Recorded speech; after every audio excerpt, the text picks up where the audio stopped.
الحمد لله رب العالمين والصلاة والسلام على أشرف الأنبياء والمرسلين أما بعد فأعوذ بالله من الشيطان الرجيم من همزه ونفخه ونفثه بسم الله الرحمن الرحيم رب اشرح لي صدري ويسر لي أمري واحلل عقدة من لساني يفقه قولي اللهم انفعنا بما علمتنا وعلمنا ما ينفعنا وزدنا علما فبشر عبادي الذين يستمعون القول فيتبعون أحسنه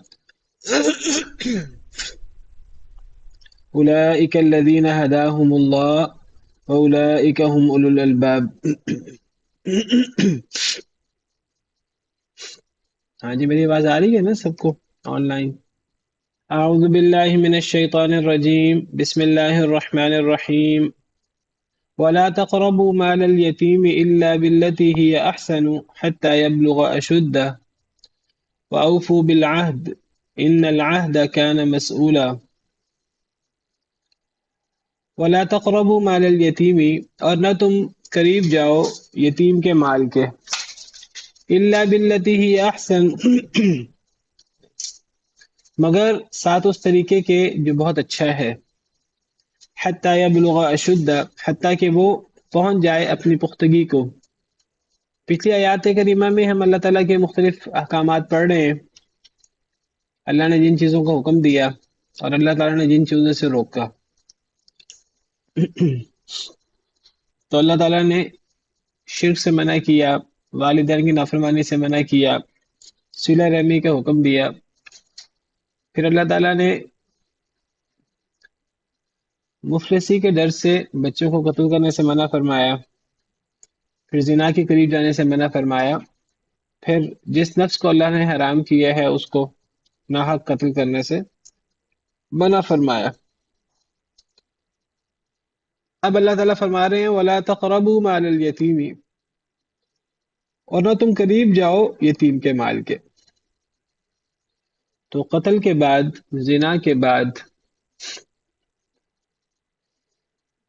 یتیم کے مال کے قریب جانے سے روکا جا رہا ہے. اس سے پتہ لگتا ہے کہ یتیم کے مال کو کھانا یا یتیم کے مال کا نقصان کرنا تو یہ کتنا بڑا گناہ ہے. اور وہ آیت نمبر 32 کی طرح وَلَا تَقْرَبُوا الزِّنَا، فرمایا تھا کہ زنا کے قریب نہ جاؤ. یہ نہیں فرمایا تھا زنا نہ کرو، فرمایا تھا زنا کے قریب بھی نہ جاؤ. یعنی جو جرم جتنا بڑا ہوتا ہے تو اللہ تعالیٰ صرف یعنی یہ نہیں فرماتے کہ وہ بڑا جرم نہ کرو، بلکہ اللہ تعالیٰ اس کے قریب جانے سے منع کرتے. قریب جانے سے منع کرنے کا مطلب یعنی وہ گناہ بہت بڑا گناہ ہے، چھوٹا گناہ نہیں ہے. تو وہ گناہ کرنا تو بہت دور کی بات ہے، اس کے قریب پھٹکنے سے بھی بچنا چاہیے. کہیں ایسا نہ ہو کہ انسان باقاعدہ یتیم کا مال نہ کھا رہا ہو لیکن انسان اس کے قریب جائے اور قریب جائے اور وہ اس گناہ کا وہ ملزم بن جائے اور جرموار بن جائے. یعنی یتیم کے مال کے قریب بھی نہ جاؤ، یعنی وہ چیزیں جس سے یتیم کے مال میں کسی قسم کا شک و شبہ ہو سکتا ہے تو اس سے بھی حتی الامکان بچنے کی کوشش کرنی چاہیے. کیونکہ یتیم کے مال کی حرمت بہت زیادہ ہے. عام شخص کے مال کی حرمت بھی بہت زیادہ ہے کیونکہ یہ مسئلہ حقوق العباد کا ہے.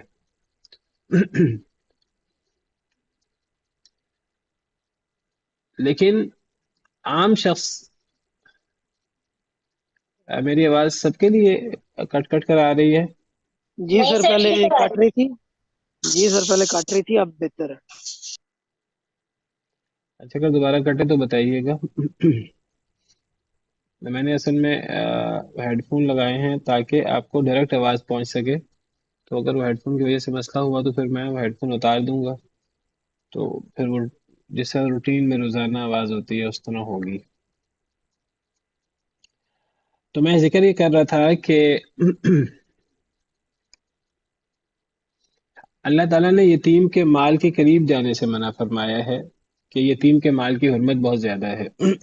اصل میں جو شخص جتنا ہمیں دیکھنے میں کمزور لگے گا کہ ہمیں کوئی پوچھنے والا نہیں ہے، تو اس کے مال، اس کی عزت، اس سے متعلقہ چیزوں کی حرمت اتنی بڑھ جائے گی۔ کیونکہ اگر ایک شخص طاقتور ہے، اپنا دفاع خود کر سکتا ہے، تو کوئی شخص عام طور پر اس کو تنگ بھی نہیں کرتا، اس کی بے عزتی بھی نہیں کرتا، اس کا نقصان بھی نہیں کرتا۔ لیکن اگر ایک شخص کمزور ہے، کوئی عورت ہے، کوئی بچہ ہے، کوئی یتیم ہے جس کا باپ موجود نہیں ہے، تو ایسی صورتحال ہے تو ایسی صورت میں اس کی عزت، اس کے حقوق وہ زیادہ اہم ہو جاتے ہیں، اس کے مال کی حرمت زیادہ ہو جاتی ہے۔ اللہ تعالیٰ فرماتے ہیں کہ اگر ظاہری طور پر، گویا کہ اگر ظاہری طور پر اس کا کوئی والی وارث نہیں ہے، کوئی اس کی طرف سے پوچھنے والا نہیں ہے، تو یہ نہ سمجھو کہ تم دنیا میں جو چاہو کرو۔ جس کا کوئی ظاہری پوچھنے والا نہ ہو، جس کا کوئی مدد کرنے والا نہ ہو، جس کا کوئی ظاہری طور پر والی وارث نہ ہو، تو پھر گویا کہ اللہ اس کی طرف سے ذمہ دار ہوتے ہیں، اور اللہ اس کے والی ہوتے ہیں۔ اللہ تو ہر ایک کے والی ہوتے ہیں، لیکن جس کے بارے میں یہ سمجھا جائے کہ یہ تو بچہ ہے، اور آپ کو پتہ ہے یتیم نابالغ بچے کو کہتے ہیں جس کا باپ فوت ہو چکا ہو، وہ خود بھی بچہ ہے اور اس کا باپ بھی نہیں ہے۔ تو کوئی یہ سمجھے یہ تو بچہ ہے اور اس کا باپ بھی نہیں ہے، تو اگر اس پہ کوئی زیادتی ہو بھی گئی تو کون پوچھے گا؟ تو سب سے پہلے یعنی اس کی حرمت زیادہ ہے، اس کے حقوق کی، اس کے مال کی، اس کی عزت کی۔ تو میں ذکر کر رہا تھا کہ اگر دنیا میں ظاہری طور پر کوئی شخص ہمیں کمزور نظر آتا ہے، تو جس کا ہمیں کوئی ظاہراً والی وارث نظر نہیں آتا، تو پھر اللہ تعالیٰ اس کے والی وارث ہوتے ہیں۔ اللہ سب کے ہی والی وارث ہیں، لیکن پھر اللہ تعالیٰ اس کا خاص دھیان کرتے ہیں، اور اللہ تعالیٰ فرماتے ہیں کہ اس کی عزت کی، اس کے حقوق کی، اس کے مال کی حرمت زیادہ ہے۔ تو اللہ تعالیٰ فرماتے ہیں وَلَا تَقْرَبُوا مَالَ الْيَتِيمِ، یتیم کے مال کے قریب بھی نہ جاؤ۔ انسان یتیم کے مال کے بارے میں گڑبڑ کرنے کا سوچے بھی نہ۔ الا باللتی ہی احسن، مگر اس طریقے سے جو اچھا ہے۔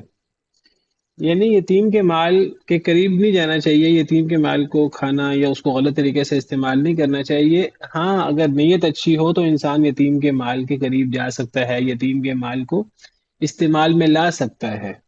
الا باللتی ہی احسن، مگر اس طریقے سے جو اچھا ہے۔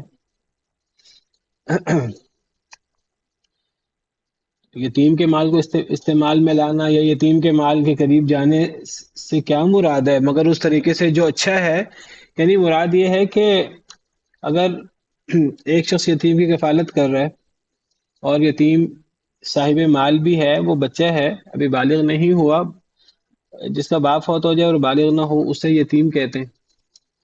تو اگر باپ اس کے لیے کچھ رقم چھوڑ کے گیا ہے تو گویا کہ وہ صاحب مال بھی ہے۔ تو تو اگر کوئی شخص اس یتیم کی کفالت کر رہا ہے اور اس یتیم کے نام کچھ مال بھی ہے، تو وہ شخص اس یتیم کے مال کو اگر رہنے دے گا اور یتیم کی کفالت خود کرے گا، یتیم پر خود خرچ کرے گا، تو یتیم کے مال پر زکوٰۃ پڑتی ہے۔ کیونکہ زکوٰۃ میں یہ نہیں دیکھتے کہ جس پر زکوٰۃ ہے تو وہ بالغ ہوا کہ نہیں ہوا، زکوٰۃ مال کا حق بھی ہے۔ تو اگر جس کے مال پر زکوٰۃ پڑتی ہے، اگر اس کا مال نصاب کو پہنچ رہا ہے، چاہے وہ خود بالغ ہے نہیں بھی ہے، تو گویا کہ اب ہر سال اس کے مال میں سے زکوٰۃ نکلے گی۔ جب زکوٰۃ نکلے گی تو اس کا مال کم ہوتا جائے گا، پڑے پڑے مال کم ہو جاتا ہے۔ ہاں اگر وہ مال کسی کاروبار میں لگے گا تو اس کاروبار میں لگنے سے مال میں اضافہ بھی ہوتا رہے گا، زیادہ امکان اضافہ ہونے کا ہوگا۔ کاروبار انسان کرتا ہے تو زیادہ امکان اضافہ ہونے کا ہی ہوتا ہے، باقی رسک بھی ہوتا ہے، کاروبار میں نقصان کا اندیشہ بھی ہوتا ہے۔ تو اگر کوئی شخص وہ یتیم کی کفالت کر رہا ہے، یتیم پر خود خرچ کر رہا ہے، اور وہ دیکھتا ہے یتیم کے پاس مال ہے اور اس کا مال جو ہے وہ ضائع ہو رہا ہے، کم ہو رہا ہے زکوٰۃ کی وجہ سے، تو وہ یتیم کے مال کو نیک نیتی کے ساتھ کسی کاروبار میں لگا دیتا ہے تاکہ اس کا مال بڑھتا رہے۔ تو اگر نیک نیتی کے ساتھ وہ یتیم کے مال کے ساتھ ہی معاملہ کرتا ہے تو پھر جائز ہے، پھر ٹھیک ہے، بلکہ اچھا ہے، مستحسن ہے۔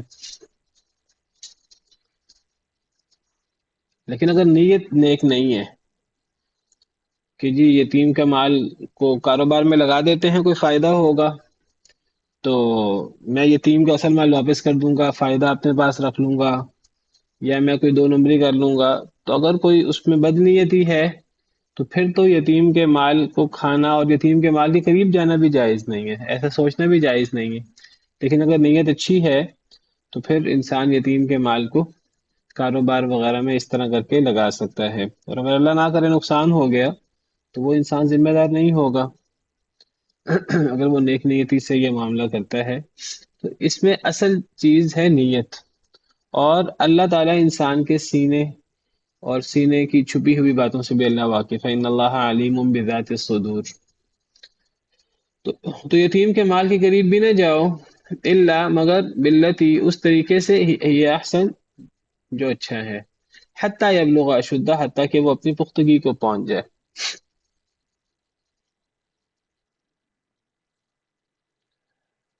اس کے بعد فرمایا واوفوا بالعہد، اور پورا کرو عہد کو، ان العہد کان مسئولا، عہد کے بارے میں سوال کیا جائے گا۔ تو اب مزید حکم ہوا کہ عہد کو پورا کرو، یعنی وعدہ توڑنے سے بچو۔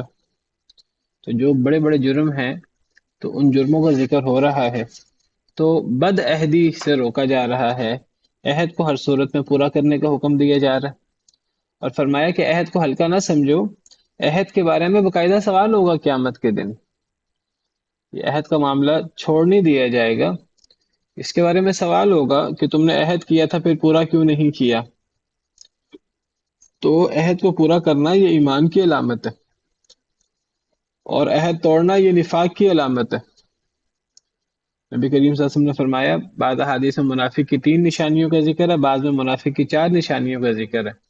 آپ نے فرمایا کہ جس میں 3 نشانیاں، یہ 4 نشانیاں ہیں، وہ پکا منافق ہے، اور جن میں ان میں سے ایک نشانی ہے تو اس میں منافقت کی ایک خصلت ہے، ایک نشانی ہے، اور ان 3 یا 4 چیزوں میں نبی کریم صلی اللہ علیہ وسلم نے وعدہ خلافی کا ذکر کیا ہے، اذا وعد اخلف، کہ جب وہ منافق وعدہ کرتا ہے تو وہ وعدہ اس کا دھیان نہیں رکھتا، اس کا پاس نہیں رکھتا، وہ بے دھیانی میں اسے توڑ دیتا ہے، زیادہ پرواہ نہیں کرتا۔ لیکن ایک مومن وہ وعدے کی پاسداری کرتا ہے، اسی لیے اللہ تعالیٰ نے جہاں مومنین کی صفات بیان کی ہیں تو وہاں اللہ تعالیٰ نے امانت کی پاسداری کرنا، عہد کی پاسداری کرنا، یہ مومن کی خاص علامتیں بیان فرمائیں گے۔ سورہ مؤمنون کے شروع میں، 18ویں پارے کے شروع میں اللہ تعالیٰ مومنین کی صفات بیان فرماتے ہیں، تو وہاں اللہ تعالیٰ فرماتے ہیں والذین هم لأماناتهم وعہدهم راعون۔ سورہ مؤمنون آیت نمبر 8۔ تو مومن کامیاب ہو گئے، کون مومن؟ ان مومنین کی صفات میں یہ ہے کہ وہ مومن جو اپنی امانتوں اور اپنے عہد کی رعایت رکھتے ہیں۔ تو امانت اور عہد کی رعایت رکھنا یہ ایمان کی علامت ہے، تو گویا کہ امانت میں خیانت کرنا، عہد کی بدعہدی کرنا، یہ بھی بے ایمانی کی علامت ہے، یہ منافقت کی علامت ہے۔ اور ہم نے پیچھے یہ تو ہم سورہ الاسراء یا سورہ بنی اسرائیل پڑھ رہے ہیں، پیچھے ہم نے پورا ایک رکوع تقریباً بد عہدی کے بارے میں پڑھا تھا، سورہ نحل کا 14ویں پارے کا 4تھا پاؤ شروع ہوتا ہے، وہاں تقریباً پورا ایک رکوع بد عہدی کے بارے میں۔ تو اس سے پتہ لگتا ہے کہ بد عہدی کتنا بڑا جرم ہے۔ بعض لوگ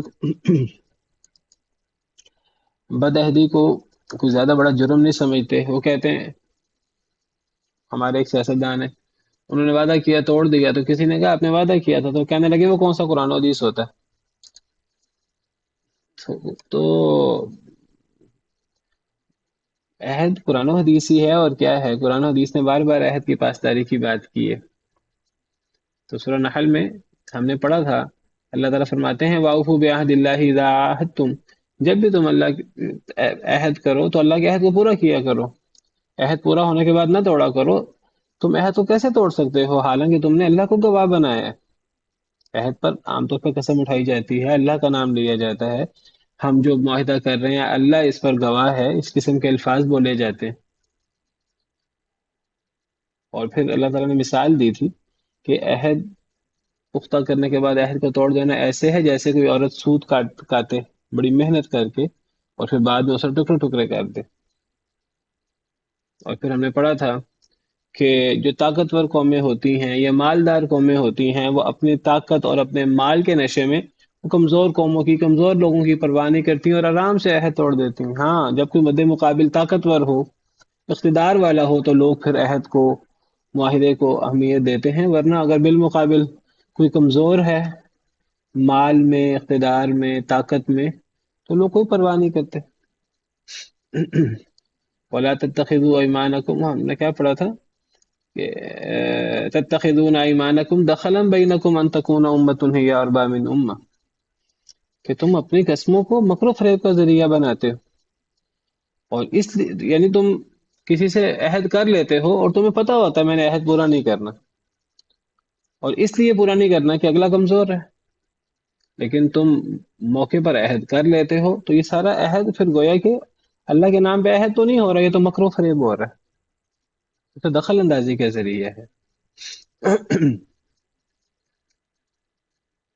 اور پھر ہم نے یہ بھی پڑھا کہ جو لوگ عہد توڑ دیتے ہیں، اگر ان کے اس رویے اور ان کے اس اخلاق کو دیکھ کر کوئی شخص اسلام سے بددل ہوتا ہے کہ دیکھو یہ مسلمان ہو کے یہ بدعہدی کرتا ہے، تو اگر اس کی وجہ سے کوئی غیر مسلم اسلام قبول نہ کرے کہ مسلمان تو بدعہدی کیا کرتے ہیں، اگر کوئی شخص کسی مسلمان کی بدعہدی کی وجہ سے اسلام قبول نہ کرے، اسلام کو برا بلا کہے، تو اللہ فرماتے ہیں کہ گویا کہ تم نے صرف بدعہدی نہیں کی، تم نے لوگوں کو اسلام میں آنے سے روکا ہے، تمہیں اس کی سزا ملے گی۔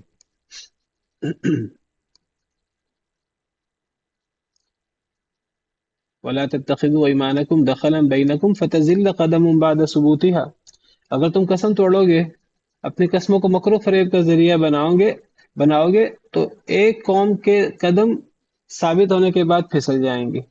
وَتَذُوقُوا السُّوءَ بِمَا صَدَدتُّمْ عَنْ سَبِيلِ اللَّهِ، تم نے اب یہ تمہاری بدعہدی کرنا ہے، لوگوں کو اللہ کے راستے سے، اللہ کے دین سے روکنا ہے، تو اگر تم یہ کام کرو گے تو گویا کہ تم اللہ کے راستے سے روکنے والے بنو گے اور تم اس کی سزا پاؤ گے اللہ کے ہاں۔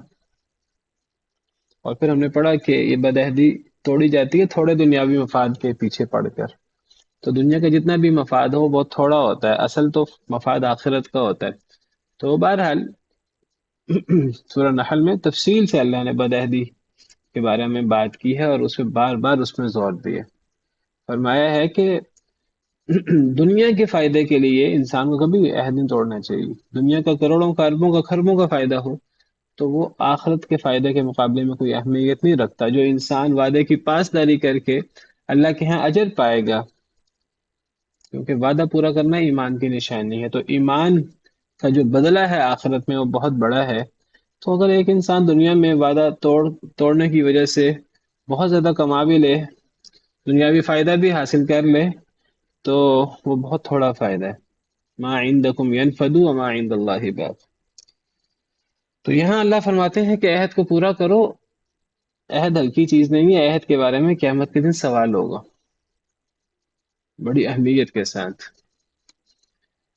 پھر فرمایا وَأَوْفُوا الْكَيْلَ إِذَا كِلْتُمْ وَزِنُوا بِالْقِسْطَاسِ الْمُسْتَقِيمِ، اور پورا کرو ماپ کو جب بھی تم ماپ کرو، وزنو واو اور کے معنی میں ہے، اور زنو یہ فعل امر ہے جمع مذکر حاضر، اور وزن کرو بالقسطاس المستقیم، پورے ترازو کے ساتھ، صحیح ترازو کے ساتھ، صحیح مقیاس کے ساتھ۔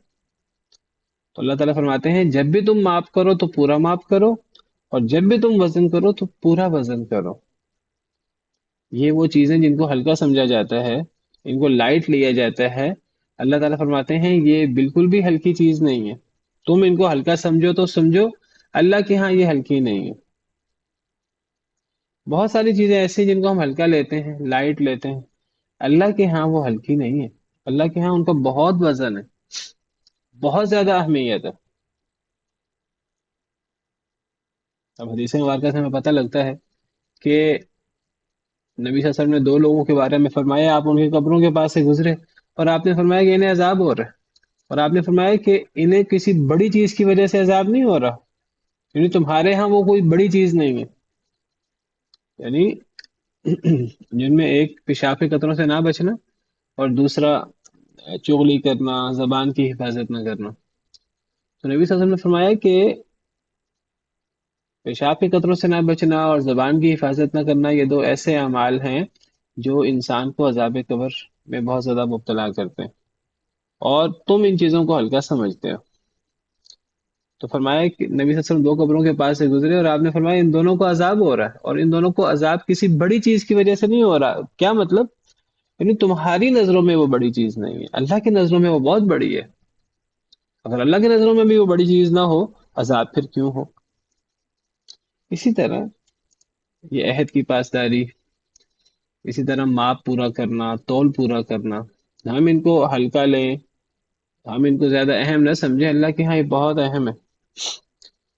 یہ اتنے بڑے جرم ہیں کہ اللہ نے اس جرم کی وجہ سے پوری قوم کو، ایک قوم شعیب، شرک کے علاوہ وہ ماپ تول میں کمی کیا کرتے تھے، تو اللہ نے اس قوم پر تین بڑے بڑے عذاب برسائے، قوم شعیب پر، قوم لوط کی طرح قوم شعیب پر بھی تین عذاب ہوئے۔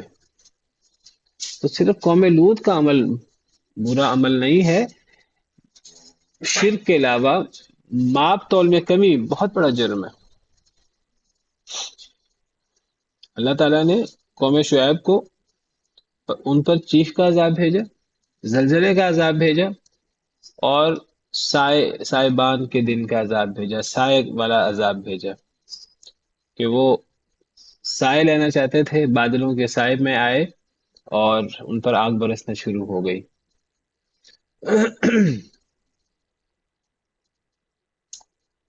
تو یہ ہلکا جرم نہیں ہے، ماپ تول میں کمی کرنا۔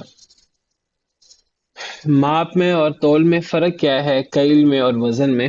کیل کہتے ہیں یعنی ماپ، یعنی کسی سانچے کے ذریعے کسی چیز کی پیمائش کرنا، جس میں وزن تول کے ذریعے پیمائش نہ ہو، وزن کے علاوہ کسی اور سانچے کے ذریعے پیمائش ہو، اس کو کیل کہتے ہیں عربی زبان میں، ہم اس کو اردو میں ماپ کہتے ہیں۔ ناپ یا ماپ دونوں چلتے ہیں۔ مثلا کپڑا ہے تو کپڑے کو تول کر نہیں خریدا جاتا، کپڑے کو ماپ کر لیا جاتا ہے، اس کا ایک سانچہ ہے، گز یا میٹر۔ یہ نہیں ہم کہتے کہ اتنے کلو، بلکہ وہ اتنے میٹر ہوتا ہے۔ اسی طرح گیس وغیرہ، پیٹرول وغیرہ، دودھ، لیکوڈ چیزیں، تو انہیں ایک مخصوص برتن ہوتا ہے یا ایک مخصوص سانچہ ہوتا ہے، تو لیٹر، تو یہ ماپ ہے۔ تو پورا کرو ماپ کو، جب بھی تم ماپ کرو، وزن ہو اور وزن کرو بالقسطاس المستقیم، سیدھے ترازو کے ساتھ، یعنی تم نے وہ جو جس ترازو سے، جس میزان سے تم نے وزن کیا کرنا ہے، اس میزان میں کمی بیشی نہیں ہونی چاہیے، بالکل برابر ہونا چاہیے۔ اگر ایک انسان نے اس کے اندر کوئی ایسی کمی بیشی رکھ لی ہے کہ دوسرا بندہ جلدی میں اس کو پہچان نہیں سکتا، تو تم نے کوئی بڑی عقل مندی نہیں کی، تم نے ایسا اپنے پاؤں پہ کلہاڑا مارا ہے، اپنے آپ کو نقصان پہنچایا، اپنا نقصان کیا ہے، دوسرے کا نقصان نہیں کیا۔ دوسرے کا نقصان ہوا ہے لیکن بہت تھوڑا نقصان ہے دنیا کا، اصل تو قیامت کے دن وہ تمہارے اوپر کلیم کرے گا، اور تمہیں قیامت کے دن نیکیاں دینی پڑیں گی۔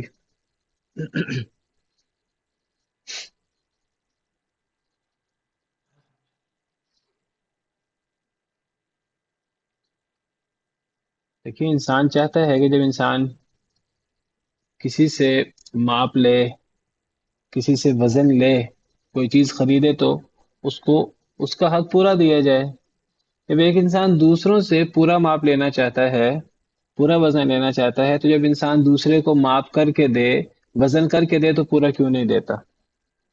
یہ تو پھر گویا کہ دوسرے سے وہ اپنے لیے تو فائدہ چاہتا ہے، اور جب وہ دوسرے کو وہ چیز دیتا ہے تو وہ نقصان میں دیتا ہے۔ تو گویا کہ انسان نے دوسرے کے لیے وہ پسند نہیں کیا جو اپنے لیے پسند کرتا ہے، اور دوسرے کے لیے وہ پسند کرنا جو اپنے لیے پسند انسان کرے، یہ ایمان کی نشانی ہے۔ لا یؤمن احدکم، نبی صلی اللہ علیہ وسلم نے فرمایا لا یؤمن احدکم حتی یحب لاخیہ ما یحب لنفسہ، تم میں سے کوئی شخص اس وقت تک مومن نہیں ہو سکتا جب تک کہ اپنے مسلمان بھائی کے لیے وہ چیز پسند نہ کرے جو اپنی ذات کے لیے پسند کرتا۔ تو اگر ایک شخص وہ دوسروں سے چاہتا ہے کہ مجھے ماپ پورا ملے، مجھے تول پورا ملے، بلکہ تھوڑا سا زیادہ ہی دے دے دکاندار، تو پھر ایک انسان خود یہ کام کیوں نہیں کرتا؟ اگر یہ کام نہیں کرتا پھر ایمان نہیں ہے۔ یہ بات ایمان کے منافی ہے، چھوٹی بات نہیں ہے، بہت بڑی بات۔ اسی لیے اللہ تعالیٰ سورہ مطففین میں فرماتے ہیں ویل للمطففین، کمی کرنے والوں کے لیے یہ ہلاکت ہے، ویل ہلاکت ہے، تباہی ہے۔ بعض علماء کہتے ہیں جہنم کی خطرناک ترین وادی ہے۔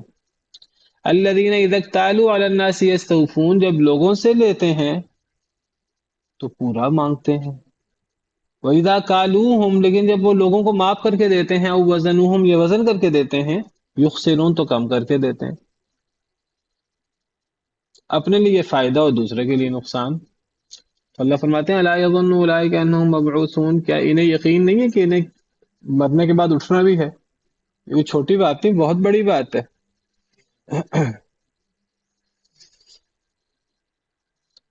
تو کیا انہیں یقین نہیں ہے کہ یہ مرنے کے بعد دوبارہ اٹھیں گے؟ لیوم عظیم، ایک بہت بڑے دن میں، یوم یقوم الناس لرب العالمین، جس دن لوگ رب العالمین کے سامنے کھڑے ہوں گے، وہاں تو اللہ رب العالمین کو حساب دینا ہوگا، والعیاذ باللہ۔ تو فرمایا کہ پورا کرو معاف کو، جب بھی تم معاف کرو کسی کو معاف کر کے دو، وزینو، اور وزن کرو صحیح ترازو کے ساتھ۔ ہمارے ہاں وہ پیٹرول وغیرہ، پیٹرول پمپ وغیرہ میں ایسی جگہوں پر لوگوں نے اس کے اندر کمی کوتاہی کی ہوتی ہے۔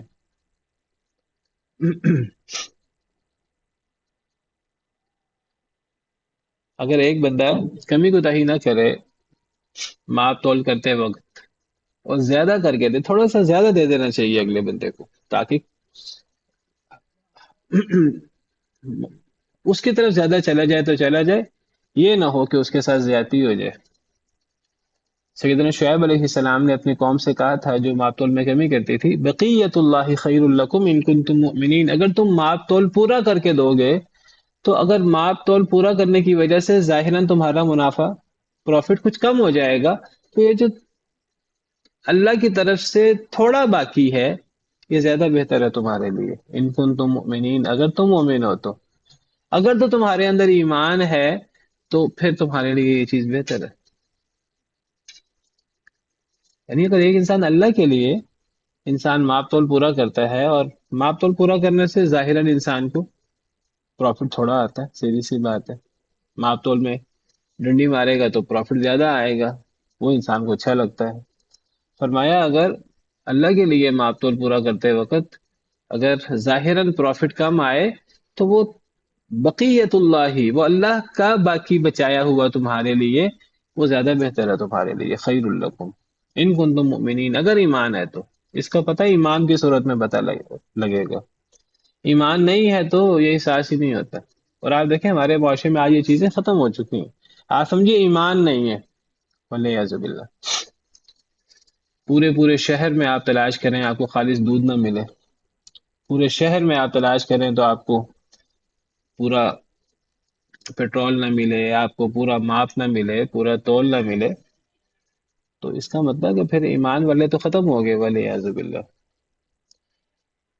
تو فرمایا کہ اگر ماپ تول پورا کرو گے تھوڑا فائدہ ہو، اس میں اللہ اتنی برکت ڈال دیں گے۔ دیکھیے صرف یہ نہیں ہوتا کہ میں نے تعداد میں زیادہ پیسے کما لیے، انسان تعداد میں پیسے زیادہ زیادہ کما لے، وہاں سے اللہ تعالیٰ کوئی اور بیماریوں میں مبتلا کر دیں، اللہ کہیں اور ایسے نقصان میں مبتلا کر دیں کہ وہ سارا جیسے آیا تھا ویسے ہی اڑ جائے، اس سے زیادہ تیزی سے اڑ جائے۔ اور اگر ایک ایک انسان جو ہے وہ حلال کا کماتا ہے، اور حلال کا کمانے سے تھوڑا ظاہراً اس کے پاس آتا ہے، لیکن اللہ برکت ڈال دیتا ہے، تھوڑے کے اندر پروفٹ زیادہ ہو جاتا ہے، اس تھوڑے کی وجہ سے بیماریاں اور باقی تکلیفیں نہیں آتی، وہ جو گھر سے نکل کے ایکسیڈنٹ ہونا تھا وہ ایکسیڈنٹ نہیں ہوتا، دیگر مسئلوں کا وہ شکار نہیں ہوتا۔ تو یہ باقی سب چیزیں بھی تو اللہ کی طرف سے ہیں، ہم وہ باقی سب چیزیں چھوڑ کر وہ تھوڑا سا فائدہ جو زیادہ آتا ہے، ساری توجہ ہماری اس طرف ہوتی ہے، اللہ کو ناراض کر کے تھوڑا سا فائدہ زیادہ لے لیتے ہیں، اور ہم سمجھتے ہیں ہم نے بڑا تیر مار لیا۔ تو اللہ فرماتے ہیں کہ اگر تم ماپ تول کو پورا کرو، ذالک خیر، یہ زیادہ بہتر ہے تمہارے لیے، وہ احسن، اور زیادہ اچھا ہے تأویلا، انجام کے اعتبار سے، اس کا دنیاوی انجام بھی بہت اچھا ہے، اخروی انجام تو اچھا ہے ہی ہے۔ دنیا کا انجام بہت اچھا ہے، آپ ذرا غور کریں، اگر ایک شخص کے بارے میں یہ مشہور ہو جائے کہ یہ ماپ تول میں ڈنڈی نہیں مارتا، اس کا کاروبار چمک اٹھے گا۔ یعنی آج آپ مسلمان چھوڑیے، آج غیر مسلم یہودی وہ اپنے کاروباری دھاک بٹھانے کے لیے، اعتماد بٹھانے کے لیے ماپ تول میں کمی نہیں کرتے۔ ان کے سامنے کون سا اخروی فائدہ ہے؟ ان کے سامنے اخروی فائدہ نہیں ہے، دنیا کا فائدہ ہے۔ ماپ تول پورا کرنے سے اگر ایک انسان کے بارے میں یہ مشہور ہو جائے کہ یہ ایماندار ہے، کوئی اس کو دیکھے نہ دیکھے، کوئی باریک بینی سے جائزہ لے نہ لے، اس نے پورا دینا ہے، اس نے کمی نہیں کرنی، تو لوگ اندھا دھند اس کے پاس آئیں گے۔ اگر ایک شخص کے بارے میں لوگوں کو یقین ہو جائے کہ یہ بے انصافی نہیں کرتا، لوگ اس سے چیز قیمتی لے لیتے ہیں، زیادہ قیمت کی لے لیتے ہیں، لیکن لوگ اسی سے لیتے ہیں۔ انسان کی سب سے بڑی قیمت یہ نہیں وہ کتنا مالدار ہے، کتنا کماتا ہے، انسان کی اصل قیمت تو وہ کتنا ایماندار ہے، اس کی ہے۔ اصل اہمیت تو امانت کی ہے، اعتماد کی۔ تو اللہ فرماتے ہیں کہ ماپ تول پورا کرنا یہ زیادہ بہتر ہے اور زیادہ اچھا ہے انجام کے اعتبار سے، جو دنیا کا انجام ہو یا آخرت کا انجام۔ پھر فرمایا وَلَا تَقْفُ مَا لَيْسَ لَكَ بِهِ عِلْم، وہ چیزیں جن کو ہم بڑا ہلکا لیتے ہیں، ان میں سے ایک چیز اور نہ پیچھے لگ اس کے جس کا تجھے علم ہی نہیں ہے۔ لا علمی میں الزام لگاتے رہنا دوسرے پر، لا علمی میں دعوے کرتے رہنا، اللہ پر جھوٹ بولتے رہنا، رسول پر جھوٹ بولتے رہنا، دین میں غلط سلط چیزیں شامل کرتے رہنا۔ تو فرمایا ولا تقف، اور نہ تو پیچھا کر، تقف یہ فعل نہیں ہے، اور یہ قفا سے ہے۔ قفا گدی کو کہتے ہیں، پچھلے حصے کو۔ تو کسی چیز کے پیچھے نہ لگ، کسی چیز کا پیچھا نہ کر، کس چیز کا؟ ما لیس لک بھی علم، جس کا نہیں ہے تجھے علم، تجھے ایک چیز کا علم نہیں ہے، اس کا پیچھا نہ کر، اس کا دعویٰ نہ کر، اس کو پھیلا نہ دے۔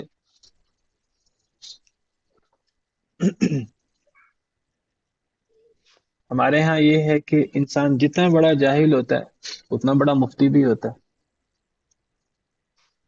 جتنا کتاب و سنت سے نابلد ہوتا ہے اتنے بڑے بڑے دعوے کرنے والا ہوتا ہے، اتنے زیادہ یقین سے بات کرنے والا ہوتا ہے۔ ایک اللہ سے ڈرنے والا ہے، ایک بڑا عالم ہے، آپ اس سے مسئلہ پوچھیں گے، وہ جان چھڑانے کی کوشش کرے گا کسی طریقے سے میں جواب دینے سے بچ جاؤں۔ صحابہ کرام کے بارے میں آتا ہے، لوگ صحابہ کرام سے سوال کرتے تھے تو صحابہ کرام ایسے ہو جاتے جیسے سنا ہی نہیں ہے سوال، سنی انسنی کر دیتے کہ لوگ یہ سمجھیں کہ انہوں نے سوال سنا نہیں ہے، چلو کسی اور سے پوچھ لیں۔ بہت بڑی ذمہ داری ہے۔ کسی کو عام مسئلہ نہیں بتانا، فتویٰ نہیں دینا، اللہ کی بات بتانی ہے، اور اللہ کی بات بتانا کتنی بڑی ذمہ داری ہے، کتنی بڑی ذمہ داری ہے، کتنا بڑا بوجھ ہے، اور انسان لا علمی میں بتا دے۔ کچھ لوگ نئے ٹیچنگ شروع کرتے ہیں، پڑھانا شروع کرتے ہیں، یا داڑھی رکھتے ہیں، لوگ کہتے ہیں جی اچھا انہوں نے داڑھی رکھ لی ہے، شاید یہ اب عالم بھی ہو گئے ہیں، لوگ مسئلے پوچھنا شروع کر دیتے ہیں. ہمارے ہاں تحقیق کا میدان جذبہ نہیں ہے، لوگ تحقیق نہیں کرتے. ایک شخص کو دیکھا کہ وہ قرآن پڑھ رہا ہے، دین کی طرف راغب ہو رہا ہے، اس سے مسئلے پوچھنا شروع کر دیتے ہیں. تو وہ آگے سے اسی شرم میں کہ لوگ مجھ سے مسئلہ پوچھ رہے ہیں تو مجھے بتانا ہے، تو وہ اب پھر بتاتا ہے، نہیں بھی پتا پھر بھی بتاتا ہے. اور صرف مسئلہ پوچھنے پوچھانے کا نہیں ہے، ہم دین کے بارے میں بڑے بڑے دعوے کرتے ہیں. فلاں چیز، ایک چیز کے بارے میں پتہ ہے، نہیں پتا، اب اس میں گپ شپ چل رہی ہے، تو اب ہم نے بھی کوئی نئی بات کرنی ہے. خاص طور پہ جب سے یہ سوشل میڈیا آیا تب سے کوئی ایسی بات کرنی ہے جو اب تک کسی نے سنی نہ ہو. وہ اب دین کی بات ہے، وہ جس کے بارے میں بھی بات ہے تو کوئی انسان ایسی بات کرے کہ جو ایک نئی بات ہے. اگر وہ پرانی بات کریں گے، وہ جو قرآن میں ہے، حدیث میں ہے، اگر سیرت بیان کرنی ہے، اگر کوئی بھی چیز بیان کرنی ہے، تو اگر وہ بات کی جو پہلے سے لوگ بیان کر رہے ہیں تو پھر تو مزہ تو نہیں آئے گا. لوگ کہیں گے یہ تو اتنی پرانی بات کر دی. اصل تو خطیب وہ ہے، اصل تو موٹیویشنل اسپیکر وہ ہے، اصل تو کام کا بندہ وہ ہے جو کوئی نئی بات لائے. وہ نئی بات ایسی لے آئے جو دین میں شامل ہی نہیں ہے.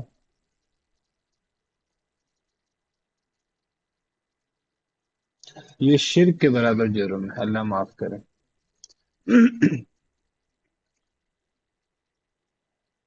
یعنی اللہ کے بارے میں کوئی بات لا علمی میں کر دینا.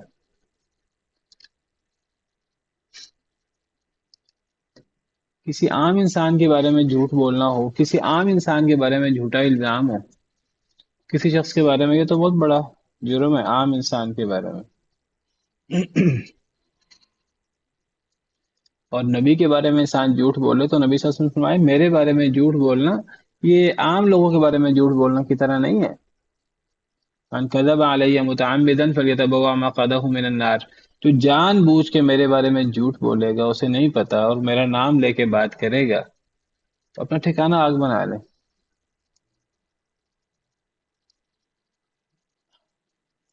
کوئی بھی بات ہم نے سنی ہوتی ہے، ہم کہتے ہیں کہ وہ حدیث میں آتا ہے، وہ پتہ نہیں کہ وہ حدیث میں ہے بھی کہ نہیں، وہ پتہ نہیں کسی بزرگ کا قول ہی نہ ہو، وہ کیا پتا ہم نے اپنے ماں باپ سے یا ہم نے کسی سے سنی ہو اور وہ بات حدیث میں نہ ہو. جو بات بھی اچھی ہوتی ہے وہ حدیث کی نہیں ہوتی. جب تک ہمیں پتہ نہیں ہے وہ بات یقین نہیں ہے ہمیں وہ بات حدیث میں ہے کہ نہیں. بلکہ اگر ہمیں یہ پتہ ہو کہ میں نے یہ بات فلاں حدیثی کتاب میں پڑھی ہے اور مجھے یہ نہیں پتا کہ وہ بات صحیح بھی ہے کہ نہیں، اس میں بھی احتیاط ہونی چاہیے. صحیح سند سے وہ بات ثابت ہے کہ نہیں. نبی صلی اللہ علیہ وسلم نے فرمایا جو بندہ ہر سنی سنائی بات آگے کر دے تو ایک جھوٹوں میں سے ایک ہے، وہ جھوٹا شخص ہے. یعنی ضروری نہیں وہ جھوٹ بول رہا ہے، اس نے کسی سے سنی ہے اور کسی سے یہی سنی ہے کہ وہ بندہ دین کا نام لے کے بیان کر رہا تھا، اور اس نے اس سے سن کر وہ آگے بیان کر دی، اس نے خود تحقیق نہیں کی، اور تو یہ بھی جھوٹ ہے ایک لحاظ سے، سنی سنائی بات آگے کر دینا. اور پھر اگر اللہ کے بارے میں جھوٹ کی بات ہو تو اللہ تعالیٰ فرماتے ہیں وَمَنْ أَظْلَمُ مِمَّنِ افْتَرَىٰ عَلَى اللَّهِ كَذِبًا. اس سے بڑا ظالم کون ہو سکتا ہے، اس سے بڑا اور ظلم کیا ہوگا جو اللہ پہ جھوٹ باندھے. اور اللہ پہ جھوٹ باندھنے کے لیے ضروری نہیں ہے کہ اللہ تعالیٰ کے نماز پڑھو اور آپ کے اللہ نے فرمایا نماز نہ پڑھو. صرف یہ اللہ پہ جھوٹ باندھنا نہیں ہے. اللہ پہ جھوٹ باندھنے میں یہ بات بھی شامل ہے کہ آپ اللہ کے بارے میں وہ بات کہیں جو آپ کو پتہ نہیں ہے کہ اللہ نے کی ہے کہ نہیں کی. یعنی اگر آپ ایک چیز کو دین کا حصہ بنا دیتے ہیں اور وہ چیز دین کا حصہ نہیں ہے تو یہ بھی اللہ پہ جھوٹ ہے. دین بھیجنا، دین مقرر کرنا اللہ کا کام ہے. آپ ایک چیز کو حلال کہہ دیتے ہیں، وہ حلال نہیں ہے. ایک چیز کو آپ حرام کہہ دیتے ہیں، وہ حرام نہیں ہے. تو یہ افتراء علی اللہ ہے. ولا تقولوا لما، ہم نے پیچھے پڑھا سورہ نحل کے آخر میں، ولا تقولوا لما تصف السنتكم الكذب هذا حلال وهذا حرام لتفتروا على الله الكذب. اپنی زبان سے اوصاف بیان کرتے کرتے کسی چیز کو حلال یا حرام نہ کہو کہ تم اللہ پہ جھوٹ باندھو.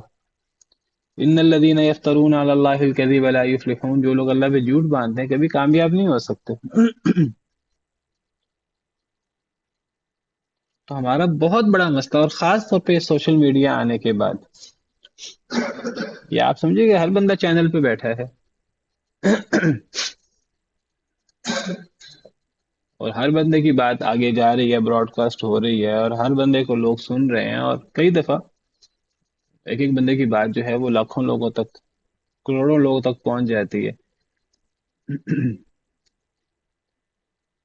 تو دین کے بارے میں کوئی بات ہو یا دنیا کے بارے میں کوئی بات ہو، ہمارے ہاں کیا ہے، امن اور خوف کی کوئی بات ہے تو لوگ جلدی خبر دینے کے چکر میں تحقیق کیے بغیر وہ بات، سنی سنائی بات آگے کر دیتے ہیں، حالانکہ ہمیں صراحت سے کے ساتھ قرآن کریم میں منع کیا گیا ہے۔ وَإِذَا جَاءَهُمْ أَمْرٌ مِّنَ الْأَمْنِ أَوِ الْخَوْفِ أَذَاعُوا بِهِ، اللہ فرماتے ہیں کہ عام لوگوں کا معاملہ یہ ہے کہ جب کوئی خوف کی بات سنی، امن کی بات سنی، فوراً آگے پہنچا دی۔ یہ اس دور کی بات ہو رہی ہے جب سوشل میڈیا نہیں تھا، جب بات اتنی جلدی پھیلتی نہیں تھی۔ آج تو سوشل میڈیا ہے، تو لوگوں کی صورتحال یہ ہے کہ کوئی خوف کی بات سنی، کوئی امن کی بات سنی، کوئی اچھی کوئی بری بات سنی، فوراً آگے پھیلا دی۔ اللہ فرماتے ہیں وَلَوْ رَدُّوهُ إِلَى الرَّسُولِ وَإِلَى أُولِي الْأَمْرِ مِنْهُمْ لَعَلِمَهُ الَّذِينَ يَسْتَنبِطُونَهُ مِنْهُمْ۔ پہلی بات تو یہ ہے کہ وہ بات کس حد تک سچی ہے۔ اگر سچی بات بھی ہو، امن کی یا خوف کی، پھر بھی نہیں پھیلانی چاہیے۔ جھوٹی ہے پھر تو یعنی وہ ہے ہی اتنا بڑا جرم۔ اگر سچی بات کسی کو مصدقہ ذرائع سے کوئی خوف کی یا اچھی خبر مل جائے تو انسان کو خود اس بات کو پھیلانے کی بجائے اس کو رسول کی طرف یا اولی الامر لوگوں کی طرف اس کو پہنچانا چاہیے، ذمہ دار لوگوں کی طرف اس کو پہنچانا چاہیے۔ ہر خبر کو آگے پیش کر دینا جھوٹی ہے پھر تو ویسے ہی جھوٹ ہے، اور اگر وہ مصدقہ ذرائع سے بھی ہے تب بھی آگے پھیلانا کوئی اچھی بات، کوئی عقل مندی کی بات نہیں ہے۔ اللہ معاف کرے، کوئی قتل ہوا ہے، کوئی برے طریقے سے قتل ہوا ہے، کوئی برے طریقے سے جرم ہوا ہے، کسی نے بڑی ہی بے ایمانی کر کے کوئی بڑا جرم اس نے کیا ہے، اگر ہم اس قسم کی بات چاہے وہ مصدقہ ذرائع سے ہم تک پہنچی ہے ہم پھیلا دیں گے تو گویا کہ ہم لوگوں کو جرم کرنے کے طریقے سکھا رہے ہیں۔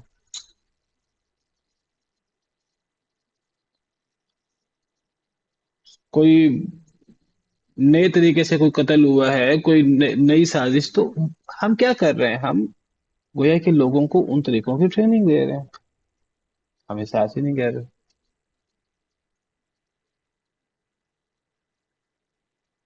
اگر دشمن آ رہا ہے، کوئی دشمن کے بارے میں ہمیں کہیں سے خبر پتہ لگ جاتی ہے، اس خبر کو پھیلا دیں تو کیا پتہ اس خبر کو پھیلانا چاہے وہ سچی خبر ہو ہمارے لیے فائدہ مند نہ ہو، ہمارے لیے نقصان دہ ہو۔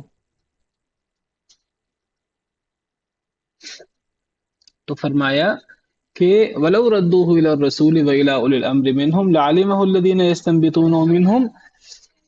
کوئی بھی امن کی خبر ہو، کوئی بھی جو ہے خوف کی خبر ہو، چاہے سچی خبر کیوں نہ ہو، اس کو رسول یا اولی الامر جو ذمہ دار لوگ ہیں ان تک پہنچانا چاہیے، تاکہ جو لوگ استنباط کرنے والے ہیں وہ جان لیں، اب وہ فیصلہ کریں گے کہ اس خبر کو نشر کرنا ہے کہ نہیں کرنا۔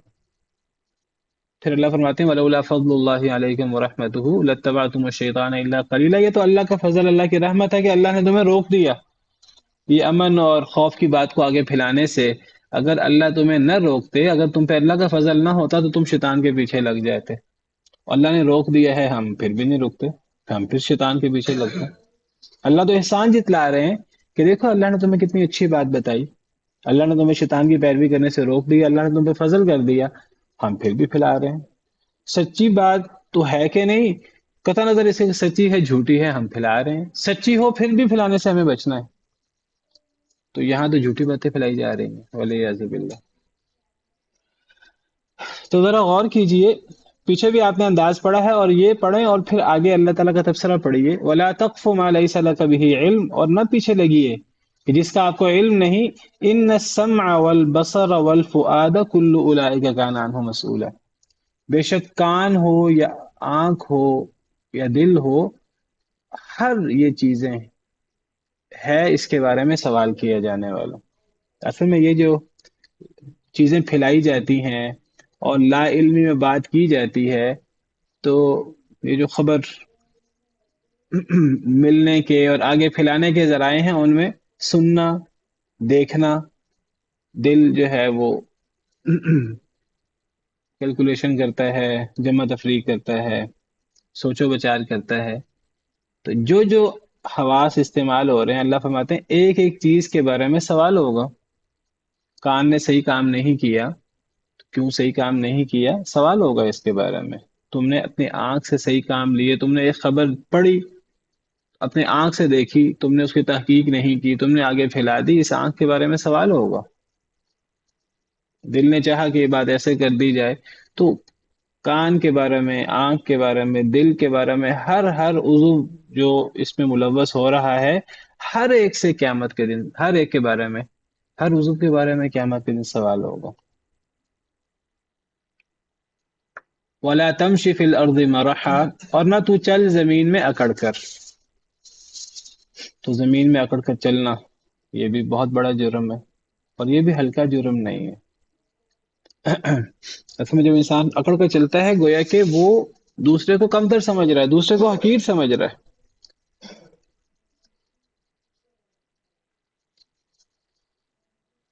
تو فرمایا کہ تو زمین میں اکڑ کر نہ چل. انک لن تخرق الارض، بے شک تو اے انسان، لن تخرق الارض، نہ تو زمین، تو ہرگز نہیں پھاڑ سکتا زمین کو، ولن تبلغ الجبال طولا، اور ہرگز نہیں تو پہنچ سکتا پہاڑوں کو اونچائی میں، طول بلندی میں.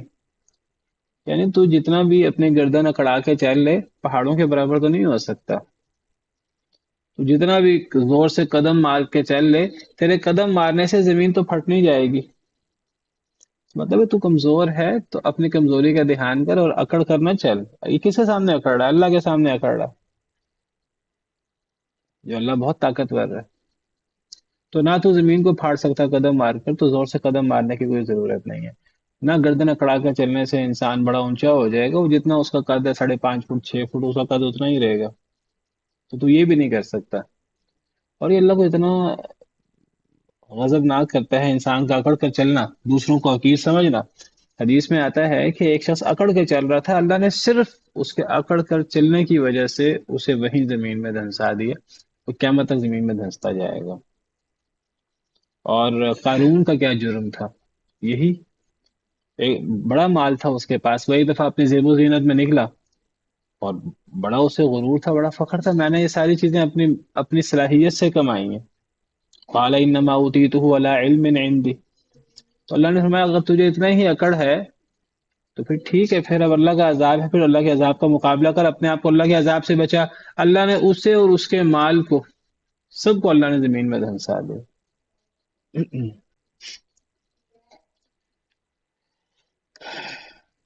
تو بہت سارے جرم بیان کیے ہیں، بہت سارے اللہ کو ناراض کرنے والی چیزیں بیان کی ہیں، اور آخر میں فرمایا کل ذالک کان سیئہ عند ربک مکروہا، ہر یہ چیز ہے اس کی برائی آپ کے رب کے نزدیک مکروہا، ناپسندیدہ.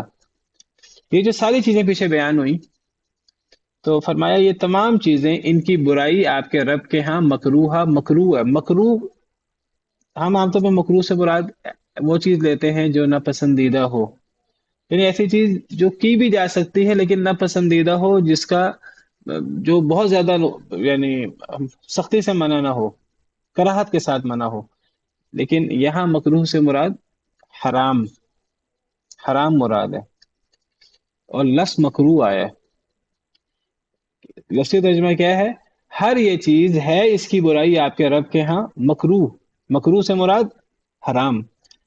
آپ مجھے بتائیے یہ جو اکڑ کے چلنا یہ مکروہ، یعنی ہم ایک معروف معنی میں مکروہ اور حرام کہتے ہیں. تو کیا اکڑ کے چلنا مکروہ ہے کہ حرام ہے؟ سب کو پتا ہے حرام ہے. لا علمی میں کوئی بات کرنا، میں نے کہا شرک کے برابر جرم ہے. اللہ میں کوئی، اللہ پر کے بارے میں ایسی بات کہہ دینا، تو یہ مکروہ تو نہیں ہے معروف معنوں میں، یہ تو حرام ہے، اور بدترین حرام ہے. ماپ تول میں کمی کرنا، پوری قوم عذاب آیا. حرام چیزیں ہیں ساری، یتیم کے مال کے قریب جانا، کسی کو قتل کرنا، زنا کے قریب جانا، اولاد کو قتل کرنا، اور پیچھے جو چیزیں ذکر ہوئی، ماں باپ کی نافرمانی وغیرہ، شرک، تو یہ چیزیں مکروہ تو نہیں ہے. تو مکروہ کا ایک معنی حرام بھی، یعنی اللہ کے ہاں ناپسندیدہ. اب ناپسندیدہ حرام درجے کے معنی میں، تو یہاں مکروہ حرام کے معنی میں ہے. سبحان ربك رب العزة عما يصفون وسلام على المرسلين الحمد لله رب العالمين